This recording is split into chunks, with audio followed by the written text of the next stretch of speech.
नमस्कार दोस्तों, welcome back. आप देख रहे हैं कॉफ़ी विद सुमित जैन। दोस्तों, आज का वीडियो पाकिस्तान वालों के अंदर ऐसी आग लगाएगा कि बरनौल कम पड़ जाएगी। क्यों? आज हम बात करने वाले हैं हमारे कश्मीर की ट्रांसफॉर्मेशन की। और मैं आपके साथ थोड़ा सा एक्सपीरियंसेस भी शेयर करूंगा, जो मेरे अपने एक्सपीरियंसेस थे। लास्ट ईयर मैं कश्मीर में गया था जब, तो मेरे साथ क्या हुआ। और 3 ऐसी खबरें जो वहाँ के ये युवा हैं जो पत्थरबाज थे पहले, आज वो क्या काम कर रहे हैं और कैसे लाइफ ट्रांसफॉर्म हो गई है मोदी जी के एक डिसीजन के कारण, जब हमने 370 को ख़त्म किया। और तभी जो पाकिस्तान है वो बार बार गुहार लगाता है कि आप पहले 370 वापस लेकर आओ, ताकि वहाँ पर पत्थरबाजी दोबारा से शुरू हो जाए और दोबारा से वही टेररिज्म शुरू हो जो पहले से वो प्रमोट करते रहे। अब जब मैं लास्ट ईयर मैं कश्मीर में गया, तो वहाँ पे एक होटल है ग्रैंड पैलेस, तो मैं वहाँ पे रुका और वहाँ पे हम लोग बाहर गार्डन में बैठे हुए थे।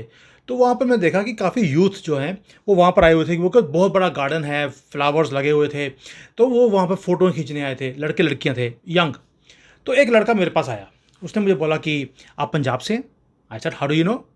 ही सेज मुझे मालूम है कि आप इंडिया में नहीं रहते, आपकी शक्ल पे लिखा है कि आप इंडियन नहीं हो, लेकिन आप पंजाब से हो। I said this is very rare, somebody can see that clearly. He says मैं बठिंडा में पढ़ता हूँ, जो पंजाब में एक डिस्ट्रिक्ट है बठिंडा, तो वहाँ पर मैं एजुकेशन ले रहा हूँ, and so I know what Punjabis look like. मैंने उसको पूछा कि तुम्हें कैसे लगा पंजाब? तो उसने बोला कि आई लाइक इट बिकॉज मुझे वहाँ पे लगा ही नहीं कि कोई डिफरेंस है हिंदुस्तान में हमारे में। आई सेड हिंदुस्तान में?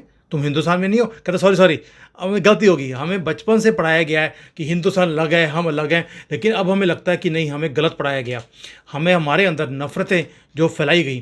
तो मैंने कहा कौन रिस्पॉन्सिबल था इसके लिए? तो उसने बोला सबसे बड़ा रिस्पॉन्सिबल था हमारा मीडिया।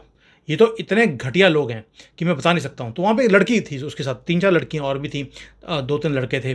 तो एक लड़की ने बोला कि मेरा तो कई बार मन करता है कि मैं मीडिया वालों को गोली मार दूँ। तो कहती लेकिन हम मार नहीं सकते, अगर मैं मारूंगी तो मुझे बोलेंगे ये टेररिस्ट है, लेकिन आप मार देना। तो मैंने कहा ठीक है, अब ये यूट्यूब चैनल के थ्रू मैं मीडिया वालों को गोली मार रहा हूँ अभी आजकल। तो ये एक परसेप्शंस हैं जो चेंज हुए, जो मुझे फील हुए वहाँ पर। मुझे एक डॉक्टर भी मिला वहाँ पर, रिसेंटली मैरिड था, वो विप्रो कंपनी में काम करता है बेंगलोर में। तो उसने मुझे अपनी स्टोरीज बताई कि कैसे मैं बेंगलोर में काम करता हूँ, and I feel so comfortable. मुझे लगता ही नहीं है कि आई एम डिफरेंट, या मुझे लोग टेररिस्ट की नज़र से देखते हैं। ऐसा कुछ भी नहीं है। ये सिर्फ मीडिया वालों ने गंद फैलाया हुआ है, जिन्होंने हमारे साथ धोखा दिया हमें, सिर्फ इसलिए कि वो किसी पॉलिटिकल पार्टीज़ को सपोर्ट करते थे, और उस चक्कर में उन्होंने ये गंद फैलाया, ये नफ़रतें फैलाई हमारे बीच में। तो अब आपने देखा कि जो 15 अगस्त निकला, उसके अंदर जो बख्शी स्टेडियम है, दोस्तों क्या पिक्चर्स आई हैं वहाँ पर। पूरा स्टेडियम भरा हुआ था, इतने सालों के बाद वो स्टेडियम खोला गया। कोई एंट्री फीस नहीं था, कोई आपको परमिशन नहीं लेनी, anybody could go and attend, और पूरा स्टेडियम भरा हुआ था कश्मीरियों के साथ। और उन्होंने वो मार्च पास्ट भी देखा, उन्होंने 15 अगस्त की पीसफुली सारा काम हुआ है। कोई रिस्ट्रिक्शंस नहीं, कोई मोबाइल बंद नहीं, कोई कर्फ्यू नहीं, जो हर साल पहले होते थे। और अब शान से वहाँ तिरंगा लहराया भी जाता है और लोग उसका लुत्फ भी उठाते हैं। अब मैं आपके साथ 3 स्टोरीज और शेयर करूंगा जो कश्मीर से हैं, जो वहाँ के लोग कैसे अब ट्रांसफॉर्मेशन को लेकर आ रहे हैं। और ये चीज़ पाकिस्तान को बिल्कुल भी पसंद नहीं होगी। उनका जो फॉर्मूला था, वैसे तो जिन्होंने जिस काम में भी हाथ लगाया वो फेल ही हुआ है, तो अब कश्मीर पॉलिसी उनकी कंप्लीटली फेल हो गई। पहला, एक वहाँ पे लड़का है फारूक भट्ट, वजाहत फारूक भट्ट। अब वो पत्थरबाज था पहले, वो उसने 10 साल पत्थरबाजी करी, और वो लोकल हीरो था। जब भी वो पत्थर उठाकर किसी का शीशा तोड़ता था, वो आर्मी वालों की बैन का और का, तो लोग उसे हीरो मानते थे। अब उसका ये हाल है कि कंप्लीटली ट्रांसफॉर्म्ड। 2019 के बाद जैसे ही हमने 370 ख़त्म किया, तो एक नया ड्राइव शुरू किया गया वहाँ पर कि save the youth, save your future. ये उसका पार्ट बना। इसे कोई एसएसपी था वहाँ पर, उसने बुलाया इसको कि भाई तुम ये क्या काम कर रहे हो। चाय पिलाई, खाना खिलाया, साथ में बैठ के उसने बातें शुरू करी इनके साथ।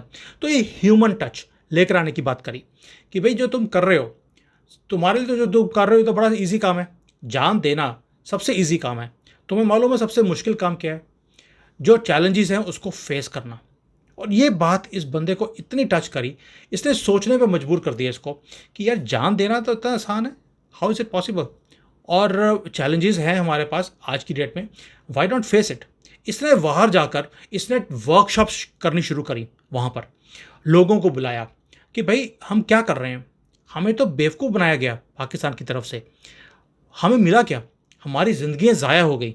उसने वहाँ पर 180 से ज़्यादा वर्कशॉप्स कर दिए पिछले 2-3 सालों में। 30,000 से ज़्यादा यूथ को चेंज कर दिया, जो अब पढ़ाई लिखाई में ध्यान देते हैं, पत्थरबाजी बंद कर दी एंड मेन स्ट्रीम में आते जा रहे हैं।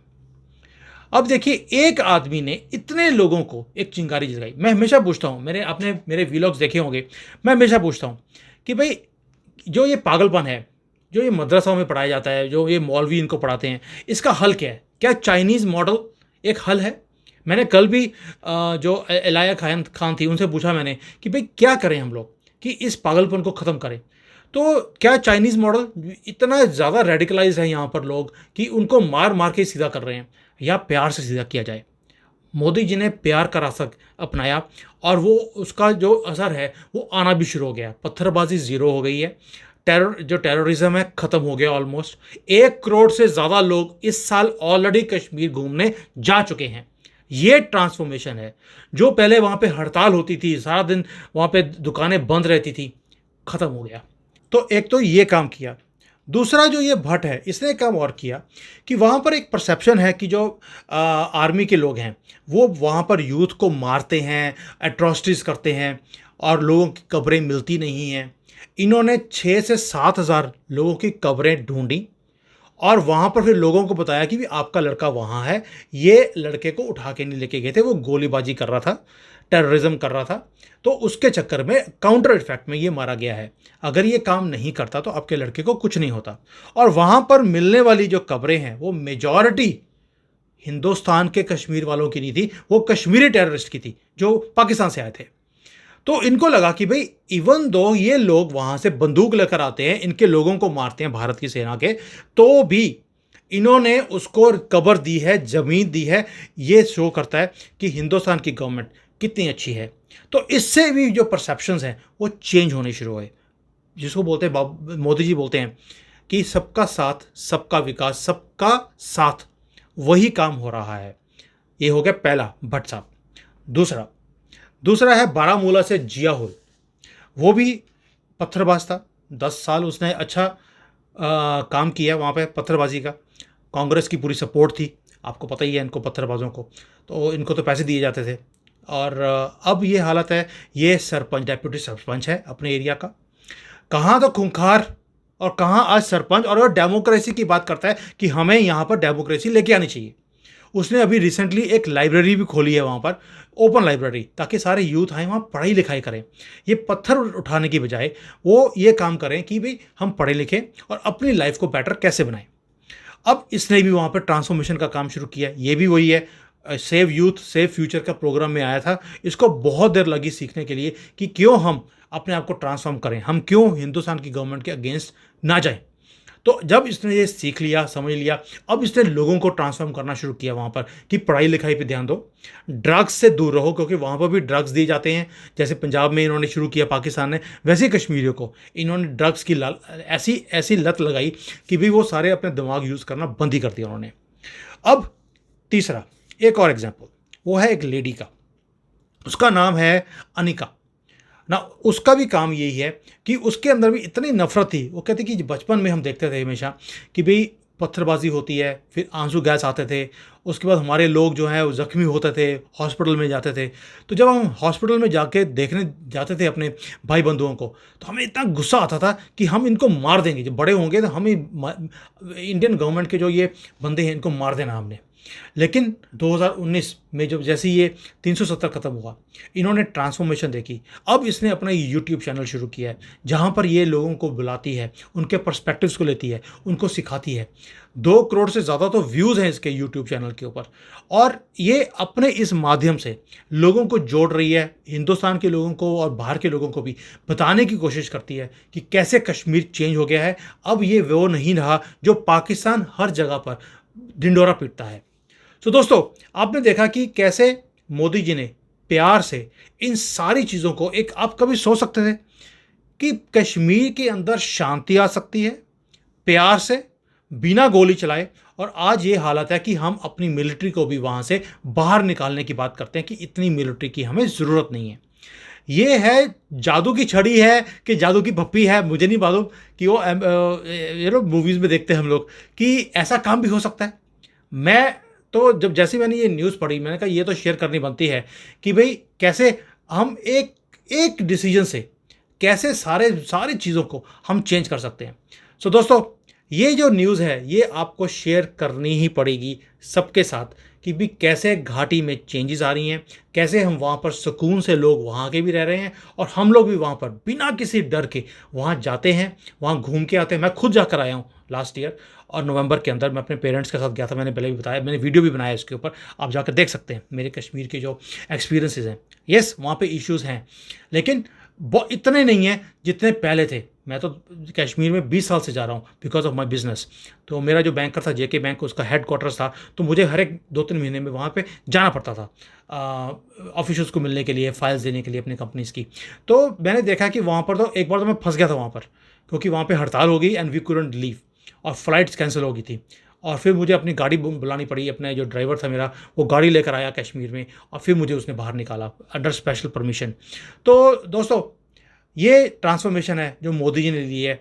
तो कहीं ना कहीं जो मैं हमेशा पूछता हूँ क्वेश्चन हर एक से कि क्या चाइनीज़ मॉडल राइट है चीज़ों को ठीक करने के लिए, कि भाई मुसलमान यहाँ पर भी दंगे करते हैं, अपने अलग से कंट्री चाहिए उनको, शरिया लॉ चाहिए और उनको मार मार के इन्होंने सीधा किया है, या वो है या मोदी जी का फॉर्मूला सही है? तो मुझे लगता है कि मोदी जी ये फॉर्मूला है वो एकदम से सेट है, रिजल्ट्स आ रहे हैं and this is the way of future. And हमारे जैसे लोग इस ट्रांसफॉर्मेशन को और आगे स्प्रेड करने में मदद कर रहे हैं मोदी जी की।